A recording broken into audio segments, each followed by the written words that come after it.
The ocean is quiet tonight. Too quiet. You're floating 200 kilometers off the coast of nowhere, moonlight slicing the water into silver blades. Your dive light flickers. Something moves beneath you. Not a shadow, a shape. 40 meters of muscle and scar tissue, cruising like a submarine built by nightmares. It doesn't chase. It arrives. One flick of a tail the size of a city bus, and the water explodes upward, taking you with it. By the time the Coast Guard finds your GoPro, the only thing left on the memory card is a single frame. A double-hinged jaw wide enough to swallow a pickup truck, lined with teeth that look carved from obsidian. That, ladies and gentlemen, is the modern Mosasaurus. And in this timeline, it never left. 66 million years ago, an asteroid punched Earth so hard the sky caught fire. Dinosaurs dropped. Oceans boiled. 75% of every living thing in the sea turned to ghost. But one lineage of lizard, already halfway between crocodile and great white, refused the invitation to extinction. They were the Mosasauridae, Agialosaurs first, 5-foot monitor lizards that got tired of land and walked back into the surf. 10 million years of turbocharged evolution later, their great-grandchildren ruled every sea on the planet. Mosasaurus hoffmannii, 15 meters, 20 tons, a tail that could accelerate from 0 to 30 miles an hour in the blink of an eye. They ate sharks for breakfast, sea turtles for lunch, and each other when the mood struck. Then the rock fell. Phytoplankton vanished. Krill bloomed in the corpse water. Every apex predator bigger than a bathtub starved. Except one. Picture the bottleneck. A shallow bay in what will someday be New Zealand. Ash rains like black snow. A single female Mosasaurus, half-starved, ribs showing, finds a pocket of warm water where the acid hasn't reached yet. She's pregnant. She lays 20 leathery eggs in a crack between volcanic boulders. 19 hatchlings become snacks for something with too many teeth. One survives. That one is different. Its paddles are longer, more fin than limb. Its sinuses have migrated outward, closer to the skin, the first clumsy step toward a blowhole. Its blood runs 2 degrees warmer than the water around it.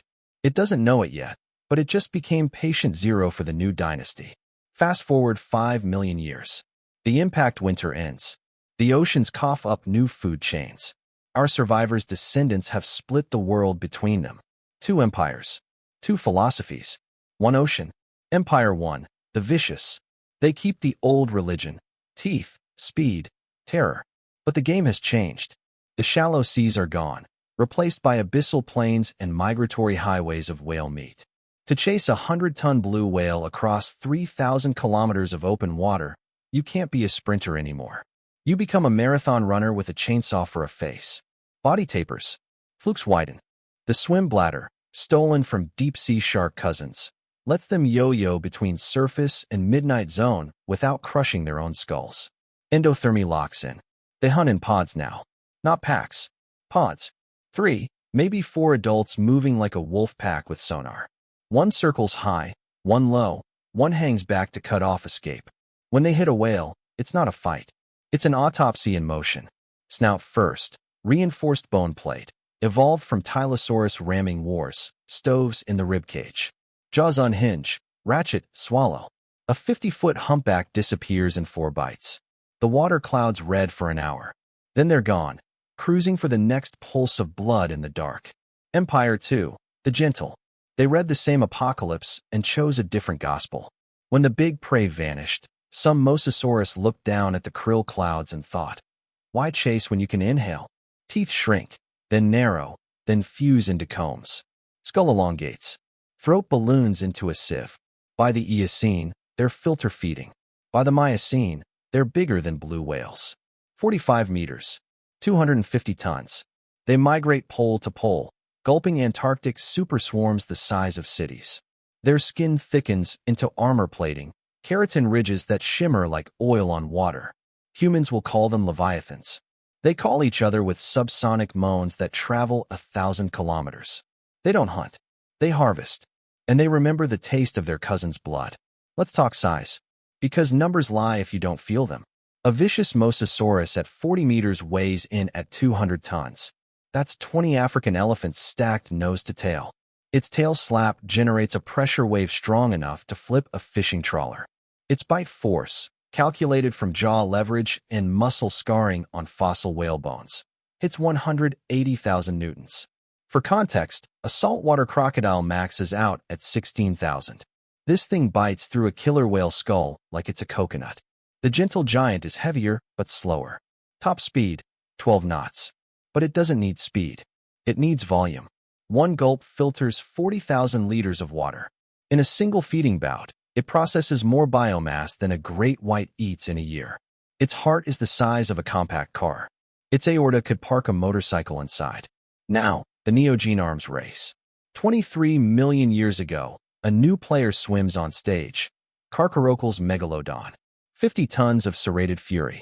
For 10 million years, the oceans become a coliseum. Mosasauropods versus lone megs. Whale bone graveyards litter the abyssal plain. The Mosasaurus have numbers, coordination, and cannibal resilience. Megalodon has raw cutting power. The war ends in the Pliocene. Not with a bang, but with a chill. Ice ages come. Whales migrate farther, faster. Megalodon can't follow the food. Mosasauropods can. The last meg starves in a warming sea. The Mosasaurus inherit the throne. Ice comes and goes 20 times. Each glacial maximum sculpts the predators sharper. The vicious get meaner. The gentle get bigger. By the time Homo sapiens invents the outrigger canoe, the oceans are already spoken for. First contact happens in 1273 off the coast of Japan. A storm drives a samurai fleet into deep water. Wooden hulls splinter. Survivors wash up on Kyushu with stories of sea dragons that sang before they struck. Sketches show flippered serpents with jaws like bear traps. The emperor bans ocean travel for a generation. The Mosasaurus don't notice. Fast forward to 1912. The Titanic scrapes an iceberg and sinks. Official death toll, 1,517. Unofficial, 1,523. 6 bodies are never found. Deep-sea submersibles in 1985 recover a lifeboat with bite marks 15 feet apart. The wood is crushed inward, not outward. Something bit the boat in half and swallowed the pieces. World War II. The Pacific becomes a buffet. Blood, diesel, sonar pings. Mosasauropods shadow convoys. They learn that torpedoed ships spill warm meat in neat packages. The USS Indianapolis isn't sunk by a submarine. It's cracked open like a tin can. Sharks take the blame. The Mosasaurus take the sailors. Cold War. Sonar buoys pick up biologicals the size of submarines moving in formation. The Pentagon classifies them as unidentified submerged objects. Soviet trawlers vanish in the Bering Sea. One transmits a single word before going dark, Zmei. Russian for dragon. 1997. The Nishin Maru, Japanese whaler, harpoons a gentle giant. The animal surfaces, bleeding. Its pod circles. Not attacking. Grieving. The whaler's propeller shafts shear clean off. The ship drifts for 3 days. When the rescue helicopter arrives, the crew is gone. The deck is polished clean. Not a drop of blood. Just teeth marks in the steel. 21st century. We map them. Satellite tags. Acoustic arrays. DNA from shed scales the size of dinner plates. We name the vicious lineage Mosasaurus imperator. The gentle, Mosasaurus pacificus. Population estimates. 800 imperator in 12 pods. 3,200 pacificus in 3 superpods. Carrying capacity, unknown. Appetite, insatiable. Commercial fishing adapts. Boats under 50 meters are banned from blue water. The new supercarriers, nuclear-powered, steel-hulled, sonar-guided. Plow lanes escorted by drone submarines. Insurance companies charge reptile clauses. A single Mosasaurus strike writes off $1 billion rig. Tourism booms. Cage diving with great whites is kid stuff. Now you pay $500,000 to drift in a titanium sphere while a 40-meter reptile sniffs the glass. The guides call it eye contact with God. The reptiles call it lunch that got away. Poaching starts in 2031. Gentle, giant skin, iridescent, tougher than rhino horn. Fetches $200,000 per square meter in Dubai.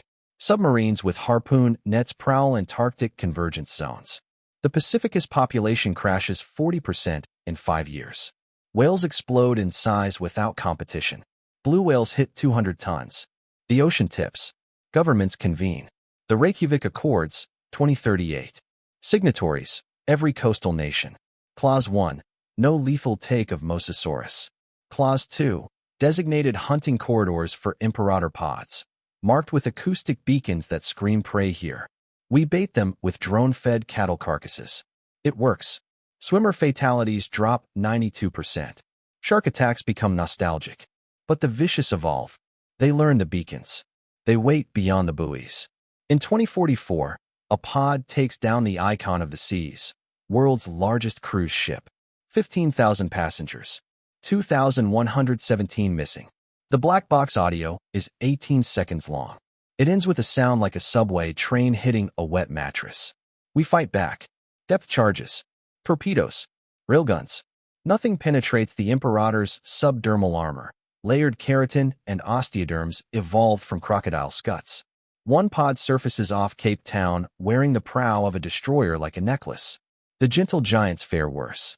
By 2051, only 400 remain. We seed krill farms. Iron fertilization. Carbon credits for plankton. They stabilize. Barely. Then the crossover event. 2063. A rogue Imperator pod, scarred, old, missing half a tail, discovers the Antarctic feeding grounds. They haven't tasted their own kind in millennia. The Pacificists don't fight. They sing. The song travels 500 kilometers. Every Imperator in the Southern Ocean turns south. Convergence. For 3 days, the krill swarms vanish under red water. When the drones arrive, the gentle giants are gone. Only the vicious remain. Bigger, fatter, smarter. We call it the purge. They call it Tuesday. 2100. The oceans are theirs again. Humanity retreats to coastal arcologies, floating cities with sonar shields and missile grids. We farm tilapia and tanks. We tell children stories about the time we ruled the waves. They laugh. Outside the walls, something breaches. A tail fin slices the moonlight. The water doesn't ripple. It parts. And somewhere, in the black between continents, the last Mosasaurus swims alone. It remembers the asteroid. It remembers the warm shallows where its mother laid 20 eggs and only one walked away. It remembers the taste of whale, of shark, of its own reflection. It remembers us. And it is still hungry. The end? No. The beginning. Because extinction was never the end of the story. It was the prologue. And the ocean always keeps its receipts.